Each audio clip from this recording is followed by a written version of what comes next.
Ever walk into a steam heating job where half the building is cold, the boiler is short cycling, and three technicians have been there before you?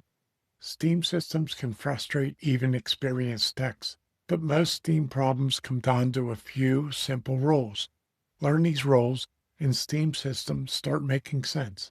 I'm letting you in on a secret.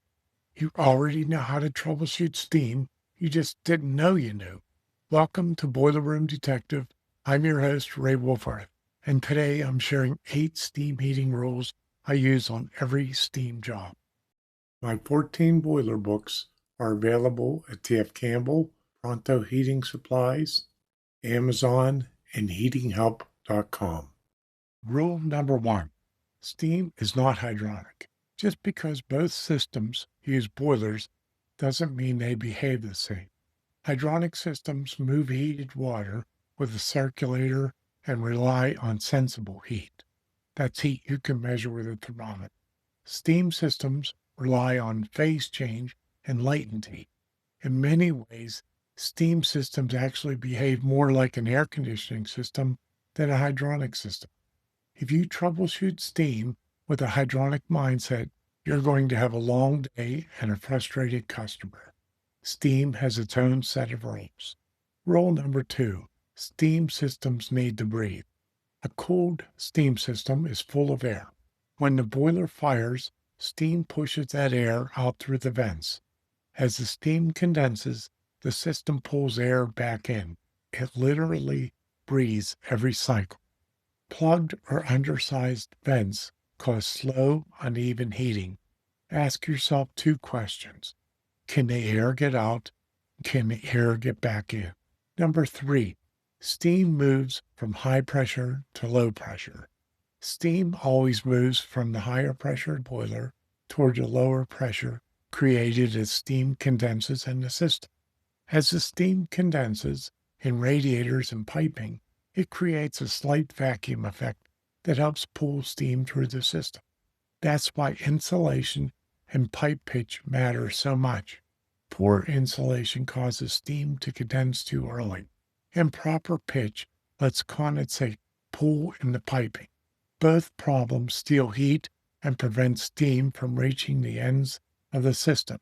And remember this, steam systems operate on ounces, not pounds. Rule number 4. 2 gases cannot occupy the same space. Steam and air are rivals. Think Red Sox and Yankees, Ohio State and Michigan, Real Madrid and Barcelona. If a radiator is filled with air, steam cannot enter until that air leaves.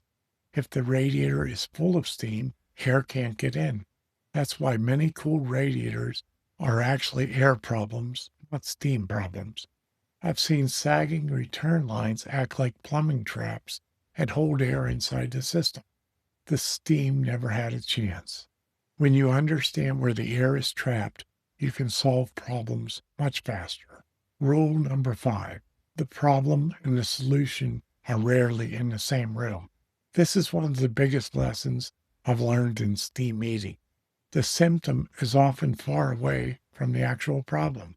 You may have cold radiators on the 3rd floor, but the real issue may be in the basement, near the boiler.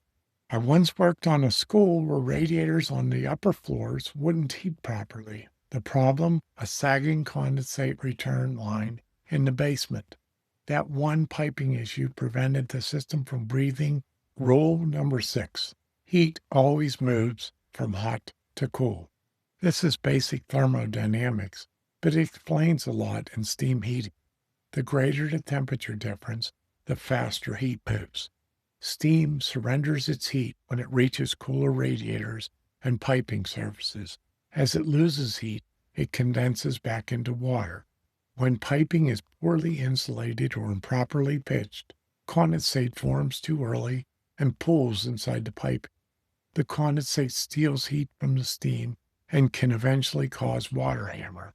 A lot of steam problems come back to unwanted condensate happening in the wrong place. Rule number 7. Always assume the boiler is installed wrong.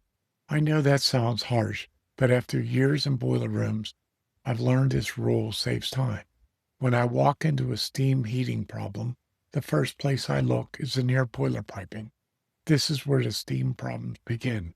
Things like improper headers, missing equalizing line, missing pipe insulation, all create wet steam. Wet steam leads to short cycling, uneven heating, water hammer, high fuel cost, and surging water lines. Always assume the piping is wrong until you prove it right. Rule number 8, the lower the pressure, the better. Many techs think higher pressure pushes steam better through a building. Actually, the opposite is true. The higher the steam pressure, the slower the steam travels and usually heats unevenly. Another drawback to higher steam pressure is steam volume. As steam pressure increases, the steam becomes denser and takes up less room. That means you need more steam to fill the same piping at a higher pressure. If you've run into strange steam heating problems in your travels, drop them in the comments below or email me at ray@fireiceheat.com. And if you enjoy solving boiler room mysteries, hit like and subscribe for more boiler room detective videos. I'm Ray Wolfarth, and I'll see you on the next case.